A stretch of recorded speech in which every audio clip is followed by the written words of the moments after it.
করেছে, জুলুম করেছে, তাদেরকে আইনের আওতায়, বিচারের আওতায় আনতে হবে।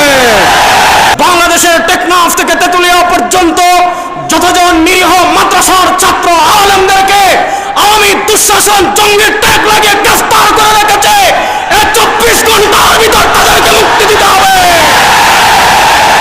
আমরা পরিষ্কার ভাষায় একটা জিনিস বলতে চাই, এই 15 বছরে যে আওয়ামী লীগের ক্যাডাররা, যে আওয়ামী লীগের মাস্তানরা, যে আওয়ামী লীগের নেতারা মসজিদের ইমাম, মাদ্রাসার আলেম মুহতামিমদেরকে অত্যাচার করেছে, জুলুম করেছে, তাদেরকে আইনের আওতায়, বিচারের আওতায় আনতে হবে।